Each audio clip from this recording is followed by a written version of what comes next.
Bueno, ustedes saben, los números de la economía no son los mejores. Los del segundo semestre muestran una caída abrumadora del empleo, casi 1 millón de personas con problemas de trabajo, sin empleo, problemas de trabajo, más allá de otros datos, ¿no? De la pobreza y demás.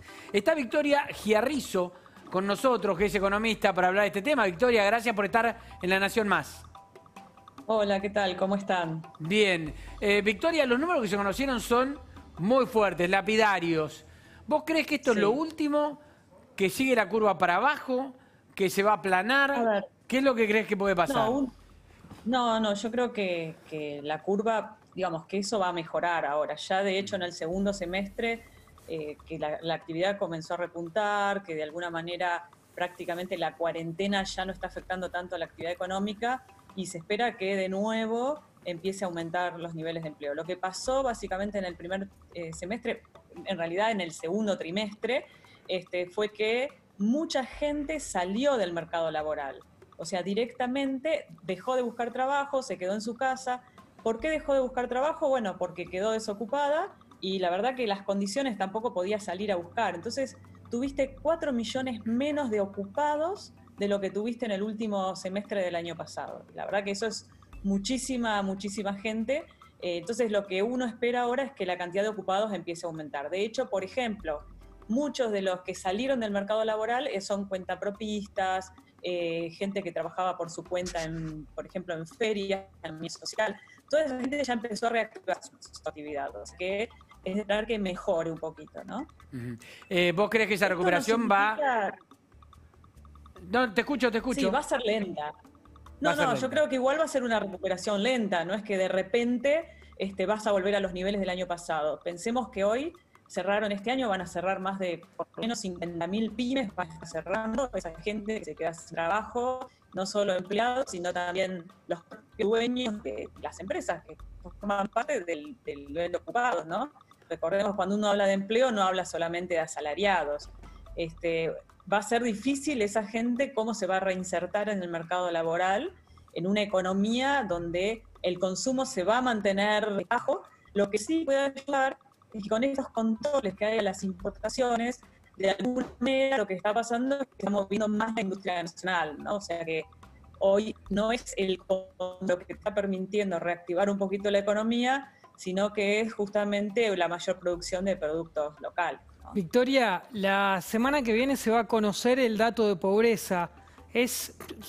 ¿Pensás que van a ser los números que se está hablando de una situación en torno al 40% de pobreza en el informe del INDEC que se viene? Sí, o sea, si no un poquito más, te diría que entre el 40 y el 45, los niveles de pobreza realmente son muy alarmantes, también los niveles de indigencia van a haber aumentado muchísimo. ¿Por qué? Porque si bien el gobierno de alguna manera asistió con 10.000 pesos a los sectores sociales, también tengamos en cuenta que de pronto a donde menos llega esa asistencia es a la base de la pirámide. ¿Por qué? Porque mucha gente no sabe cómo hacer el trámite, hay mucha cantidad, por ejemplo, de indocumentados todavía, una pareja increíble en la Argentina. Entonces, esa gente se va a ver más afectada. Y por otro lado, también, como en estos meses, la inflación, sobre todo en alimentos y bebidas, sigue aumentando. Por lo tanto, los 10.000 pesos que se dieron en abril ya son los mismos que los 10.000 pesos que se van a dar ahora en septiembre-octubre, ¿no? También otra cosa que empieza a suceder es que los estratos medios, los sectores medios, aumentaron, digamos, bajaron, disminuyeron sus niveles de ingresos y por lo tanto muchos de los sectores que antes estaban entre el medio y bajo, hoy pasó a ser un sector que está por debajo de la línea de pobreza. Hay un dato que es interesante porque refleja un poquito esto, que lo dio el INDEC también esta semana, que es el dato de distribución del ingreso. Y cuando uno mira por decil, o sea, dividís a la población en sectores de ingresos altos, medios y bajos, y ves qué pasó con el poder adquisitivo entre el segundo trimestre y el primero de este año, y la caída promedio fue del 20%, o sea, estamos hablando de poder de compra, ¿no? Donde más cayó fueron los sectores medios, o sea, los sectores medios fue donde más se sintió la caída en el nivel de ingresos. Ahí uno se pregunta, ¿por qué afectó más? Sí, decime. No, te quería preguntar otra cosa que tiene que ver con el movimiento del dólar. Se conoció hoy una resolución del Banco Central que vendría a ser una especie de cepo sobre el supercepo, no se le van a vender dólares a aquellos empleados que trabajen en empresas que recibieron ayuda del Estado. O sea, ya no es a las empresas, sino es a todos los empleados. Esto reduce en casi 2 millones de personas, de posibles compradores, teniendo en cuenta que el promedio es de 4 millones, más o menos, esto fue el registro de los últimos meses. ¿Vos crees que esta reducción de un 50% de probables compradores resuelve el tema de la fuga del Banco Central de dólares? A ver, no te la resuelve, pero sí todo este chiquitaje de dólar que te generaba por ahí una fuga de 70 millones por día o 30, 40 millones por día, y la vas a limitar, ¿no? Porque ahí, ¿cuál es el problema? No es que el minorista te mueva la aguja del dólar. Lo que pasa es que el minorista va muy atrás de lo que hacen los inversores más grandes. Entonces, cuando los inversores más grandes están quietos, el minorista no corre. Ahora el minorista corre y por otro lado se generó esta especie de IFE cambiario, ¿no? Donde el minorista compraba en el sector formal y vendía en el informal. Y ellos, de alguna manera, era un ingreso adicional que tenían. Ahora eso se redujo, pero todavía hay una pequeña diferencia. Entonces, vos en eso que haces, trasladás dólares del sector formal al informal. Y la realidad es que, de alguna manera, el Banco Central me parece que tiene que limitar eso. Estamos en un contexto muy difícil, los controles no le gustan a nadie, ni siquiera gobiernos, son, digamos, políticamente, son totalmente ingratos, pero en esta realidad yo creo que entre poner controles a medias y poner un control un poco más severo, y la realidad que a esta altura es lo mismo. Lo que sí tenemos que tener en claro es que estos controles y este tipo de políticas no te duran mucho, o sea, los dólares se te van igual, por un lado o por el otro se te van igual, o sea que Argentina tiene que tratar de dar dólares. Hoy se hablaba de que van a bajar las retenciones a distintos sectores del agro, lo cual me parece totalmente lógico, porque si vos necesitas generar dólares y encareces la exportación es como una contradicción, ¿no? Ahora, Victoria, ¿se le puede explicar fácil a la gente, y te pido a ver si lo podés hacer, en qué le influye a la gente en su vida diaria que el Banco Central esté con problemas de dólares? Si hay gente que no compra ni dólares porque no tiene plata para comprar dólares, y en definitiva estamos hablando de 4 millones de compradores en una Argentina que tiene muchas más millones de personas. O sea, ¿en qué influye que el Banco Central tenga o no tenga dólares para la vida diaria de la gente?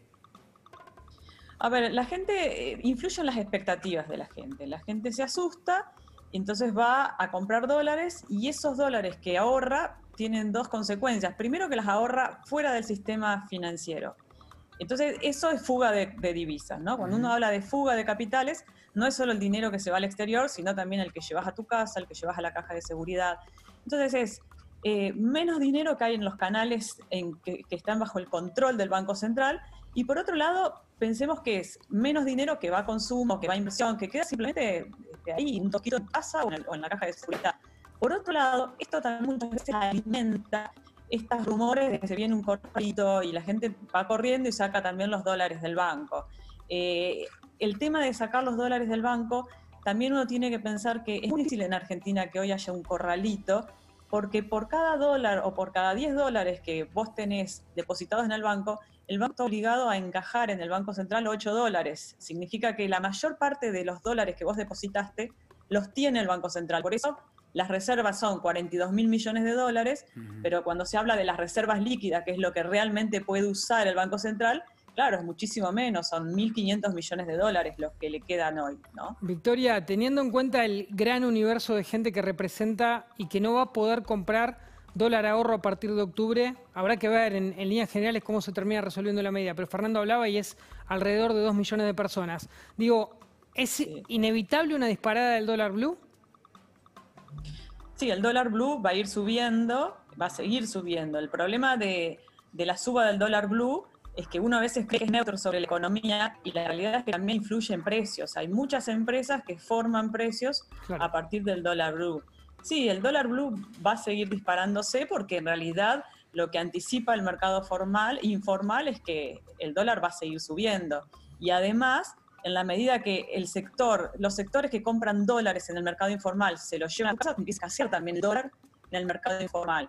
Y como menos gente va a llevar dólares del mercado formal al informal, bueno, va a haber más escasez y va a subir el dólar informal. Por eso, entiendo que el gobierno, también previendo esos agujeros, va a limitar, por lo menos tratar de que todo el dinero que hoy está emitiendo para asistir a los sectores sociales o a los sectores asalariados o a las empresas que no pueden pagar sueldos, que al menos eso no se vaya a dólar, ¿no? Porque hoy convengamos que toda la asistencia que está haciendo el gobierno a los sectores sociales o a los sectores más afectados por la crisis, no la está haciendo con recursos, la está haciendo con la emisión del Banco Central. Entonces, si ese dinero se te va a dólar y toda esa emisión se te va a ir a precios. Entonces, de esta forma, por lo menos, dicen, el dinero que emito para asistir, que no se vaya a dólares. Victoria, ¿qué pasó que, a tu modo de verlo, ¿no? ¿Qué crees que pasó que la euforia por lo que fue el acuerdo con los bonistas se diluyó tan rápido? ¿Por qué se le escapó tan rápido la buena noticia al gobierno? ¿Qué hicieron mal? ¿Por qué no la pudieron sostener? ¿Por qué ya es como si no hubiese pasado? Bueno, ahí yo lo diría al revés, o sea, pensemos que el gobierno pudo renegociar la deuda y sin que se genere tanto ruido, porque en toda esta renegociación de la deuda hubiera generado una alteración en los mercados, en el consumo durante meses, expectativas adversas, fugas, corridas, sobre todo en este tironeo que hubo con los inversores, ¿no? El gobierno logró con la pandemia y con la cuarentena, y que además era una pandemia mundial, muchos meses de poder negociar tranquilo, donde la gente miraba los números de la pandemia y no miraba tanto lo que pasaba con la deuda. Lo mismo, los inversores se vieron un poquito forzados también a aceptar condiciones que quizás en otro momento hubieran peleado más, porque el mundo se estaba cayendo y las consecuencias no se sabía hasta dónde. Entonces, creo que tuvimos un veranito en eso, y ahora sí, la realidad es que cuando uno mira, cuando los inversores miran cuál es la situación o la capacidad de Argentina de juntar dólares, dice, es muy difícil. Entonces, Argentina hoy pateó para adelante vencimientos de deuda, pero dentro de 3 años, cuando venga un nuevo gobierno y que va a tener que pagar esa deuda, ¿de dónde va a sacar los recursos y los dólares? Entonces, el gobierno tiene 3 años para ver cómo genera dólares y cómo le deja al próximo gobierno una situación de reservas o un stock de reservas que le permita cumplir con esa deuda. Si uno lo mira hoy y lo piensa en 3 años, y la verdad que te asustás porque decís, claro, Argentina va a tener que renegociar nuevamente su deuda de acá a 3, 4 años, ¿no? Victoria, en todo este contexto que graficás, ¿es momento de crear más impuestos, como hay algunas decisiones que van hacia ese camino? Hablo puntualmente del impuesto a las grandes fortunas que se está tratando en el Congreso.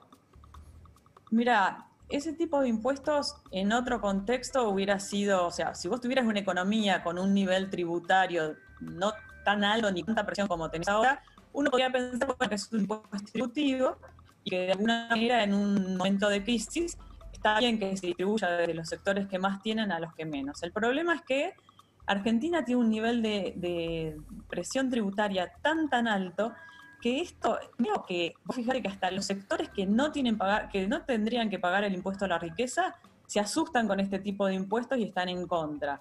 ¿Por qué? Porque tienen miedo que después lo que ellos, y porque además piensan en la presión tributaria y no creen que ahí termina el incremento de impuestos.